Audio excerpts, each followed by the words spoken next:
ভিডিওটি স্ক্রল করে নিচে যাওয়ার আগে একটি বারের জন্য হলেও এই কথাগুলো শুনুন। আজকের এই ভিডিওর মাধ্যমে আমরা আমাদের দৈনন্দিন জীবনের কিছু বাস্তবতার সাথে পরিচিত হব।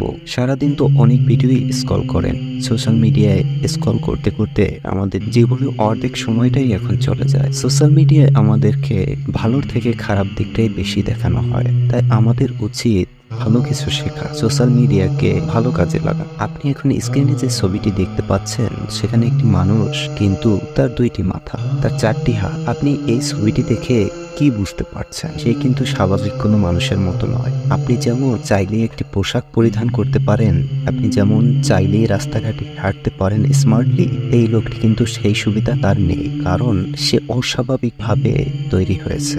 যেখানে সে এই অস্বাভাবিকভাবে তৈরি হয়েও তার জীবন নিয়ে কোনো অভিযোগ নেই, সেখানে আপনি সুস্থ মানুষ হয়ে প্রতিদিন কতই না অভিযোগ আল্লাহর কাছে থাকে। যদি আপনি একটু কালো হয়ে থাকেন, রাস্তা দিয়ে হেঁটে যাওয়া একটি সুন্দর মানুষকে দেখে আপনার মনে আল্লাহর কাছে একটি প্রশ্ন তৈরি হয়। আপনার মনে হয়, কেন আমি ওই লোকটির মতো এত সুন্দর হলাম না? রাস্তা দিয়ে একটি ভালো মানের গাড়ি গেলে আপনার মনে হয়, আমি কেন ওই গাড়ির মালিক হলাম না? যখন রাস্তা দিয়ে হেঁটে যাওয়া কোনো একটি মানুষের কাছে ব্রিফকেস ভর্তি টাকা দেখেন, তখন মনে হয়, কেন আমি ওই ব্রিফকেস ভর্তি টাকাটার মালিক হলাম না? আল্লাহ আমাকে কেন তার মতো সামর্থ্য দিল না? আমরা কখনো নিজেদেরকে আয়নায় দেখি না, আমরা কখনো এই মানুষগুলোর দিকে তাকাই না।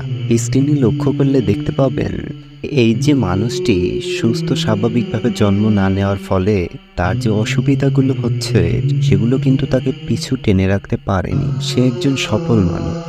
আপনি কেন পারছেন না? আপনার হাত পা, আপনি সুস্থ থাকা সত্ত্বেও আপনি বারবার প্রত্যেকটা জিনিস দেখে আফসোস করছেন। আপনি যদি সুখ খুঁজে না পান, আপনি হাসপাতালে যান। হাসপাতালে গিয়ে একটি মুমূর্ষু রোগীকে দেখুন, তার দিকে তাকিয়ে দেখতে পারবেন সে শুধু একটা সেকেন্ড বাঁচার আশা চায়, তার আর কোনো চাহিদা নেই। তবে আপনার কেন এত চাহিদা? আপনি তো সেই মুমূর্ষু রোগীর থেকে খুবই সুস্থ আছেন, আপনার 4 হাত পা ভালো আছে, আপনার এখনো হায়াত আছে। আমাদের উচিত যতটুকু আছে তাই নিয়ে সন্তুষ্ট থাকা। আমরা যে অবস্থায় আছি না কেন, সেই অবস্থায় আলহামদুলিল্লাহ। এমনও তো হতে পারে যে ওই অর্থ যা দেখে আপনার লোভ লাগছে, সেই অর্থ আপনার যদি থাকতো, আপনার তখন একটি হাত থাকতো না, তখন আপনার ছেলে মেয়ে থাকতো না, তখন আপনার একটি পা থাকতো না। সেক্ষেত্রে কি আপনি কখনোই সুখী হতে পারতেন? আমার প্রিয় বন্ধু, সুখ কখনো টাকা পয়সা ধন দৌলত অর্থ সম্পদ দিয়ে হয় না। সুখ শুধু একটা জিনিসে, আপনি একটু চুপ করে এক জায়গায় বসুন। চুপ করে এক জায়গায় বসে আপনি বলুন, যেমন আছি আমি আলহামদুলিল্লাহ। চোখ বন্ধ করে একটু জোরে নিঃশ্বাস নিন।